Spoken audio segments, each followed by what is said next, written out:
Hello दोस्तों, कैसे हैं आप सब। उम्मीद करती हूँ अच्छे और मस्त होंगे।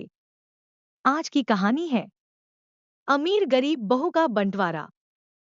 उत्तर प्रदेश के एक छोटे से शहर में राजेंद्र प्रसाद की विशाल हवेली थी, जो पीढ़ियों से उनके परिवार की शान रही थी। राजेंद्र प्रसाद का परिवार एक संयुक्त परिवार था, जिसमें उनकी पत्नी सरोजा देवी, उनके दो बेटे अजय और विजय और उनकी नवविवाहित बहुएं राधा और सुमित्रा शामिल थी। अजय बड़ा बेटा था और शहर के एक बड़े व्यापारी का दामाद था। उसकी पत्नी राधा एक अमीर परिवार से आई थी, जो जन्म से ही ऐशो आराम में पली बड़ी थी। उसके माता पिता ने उसे महंगे गहने, कपड़े और बड़ी दहेज देकर भेजा था।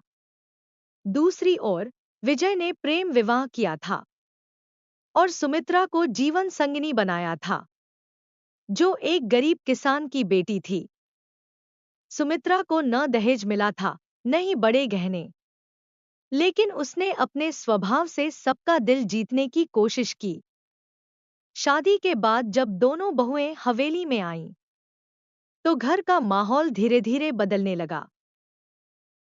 राधा को ससुराल में भी वही सम्मान और विशेष प्यार मिलने लगा, जो मायके में था। उसकी हर बात सुनी जाती थी, उसे हर सुविधा दी जाती थी।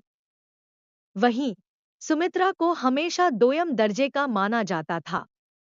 समय बीतने लगा, लेकिन सुमित्रा के प्रति घरवालों का व्यवहार नहीं बदला। सुबह सुबह उठकर वह पूरे घर के कामों में लग जाती, लेकिन राधा केवल अपने कमरे में बैठकर चाय की चुस्कियां लेती।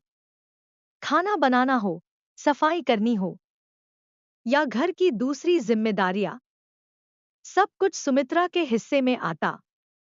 दोस्तों, स्टोरी को पूरा अंत तक जरूर सुने। यदि आप हमारे चैनल पर नए हैं और अभी तक आपने चैनल को सब्सक्राइब नहीं किया है, तो प्लीज वीडियो को लाइक और चैनल को सब्सक्राइब जरूर कर लें। अभी कर लें, क्योंकि बाद में आप भूल जाएंगे।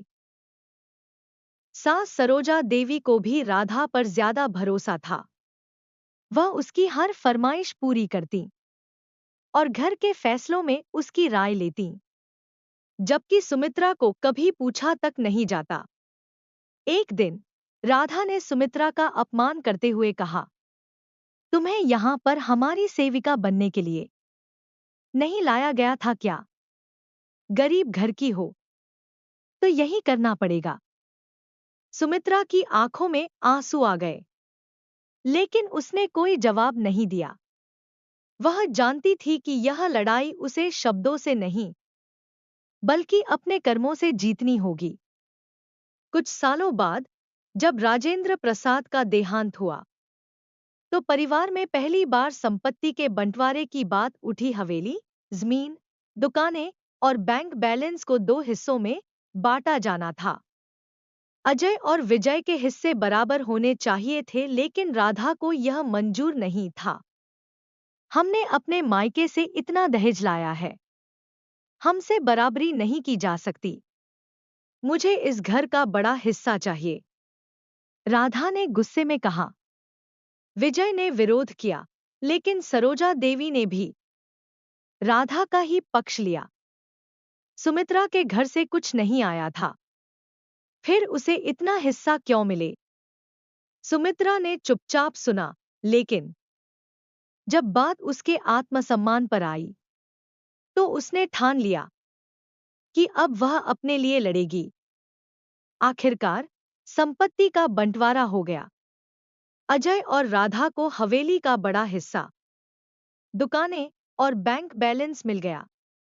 विजय और सुमित्रा को केवल पुरानी जमीन का एक छोटा सा टुकड़ा और एक पुराना घर दिया गया। सुमित्रा को इस अन्याय की कोई शिकायत नहीं थी। उसने ठान लिया कि वह अपनी मेहनत से खुद कुछ बनाएगी। विजय और सुमित्रा ने अपने छोटे से घर में रहकर नया जीवन शुरू किया। कोई नौकर चाकर नहीं थे, कोई संपत्ति नहीं थी, लेकिन उनके पास मेहनत करने की इच्छा शक्ति थी। सुमित्रा ने अपने पुराने हुनर को अपनाया और घर में ही सिलाई कढ़ाई का काम शुरू कर दिया। विजय ने भी एक छोटी सी दुकान खोली, लेकिन उसे ग्राहकों का भरोसा जीतने में समय लगने वाला था। समय बीतने लगा। सुमित्रा ने अपनी मेहनत से छोटे छोटे ऑर्डर लेने शुरू किए। वह कपड़े सिलने लगी और धीरे धीरे उसकी कला की तारीफ होने लगी। कुछ महीनों बाद उसकी सिलाई का काम इतना बढ़ गया कि वह और भी महिलाओं को सिखाने लगी। इधर राधा ऐशोआराम में डूबी हुई थी। उसे लगता था कि पैसा कभी खत्म नहीं होगा, लेकिन वह अपने घमंड में यह भूल गई थी कि संपत्ति संभालनी भी पड़ती है। एक दिन अजय का व्यापार बुरी तरह डूब गया। उसकी दुकानें घाटे में चली गईं और बैंक बैलेंस भी खत्म हो गया। हवेली की हालत खराब होने लगी। राधा को समझ नहीं आ रहा था कि क्या करे। उधर सुमित्रा ने अपनी कड़ी मेहनत से एक छोटी सी बुटीक खोल ली थी। अब वह आर्थिक रूप से मजबूत हो गई थी, लेकिन उसने कभी किसी का अपमान नहीं किया। जब राधा का पूरा ऐशोआराम खत्म हो गया, तो उसने पहली बार महसूस किया कि उसने कितनी गलतियां की थी। उसे अपनी बहू के रूप में सुमित्रा को कभी स्वीकार नहीं किया था, लेकिन आज वही सुमित्रा आत्मनिर्भर थी, जबकि वह खुद कठिनाइयों में थी। एक दिन जब राधा के पास खाने तक के पैसे नहीं बचे तो वह सुमित्रा के पास मदद मांगने आई। मैंने तुम्हारे साथ बहुत बुरा किया, लेकिन क्या तुम मेरी मदद करोगी?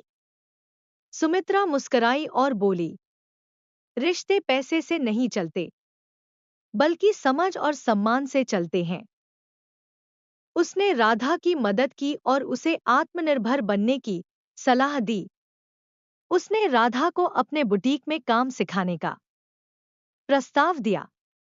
राधा को पहली बार अपनी भूल का एहसास हुआ और उसने अपनी सोच बदलने का फैसला किया।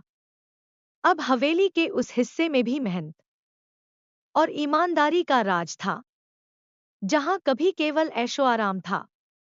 इस पूरी यात्रा के बाद दोनों बहुएं समझ गई कि असली अमीरी संपत्ति में नहीं, बल्कि आत्मनिर्भरता में होती है।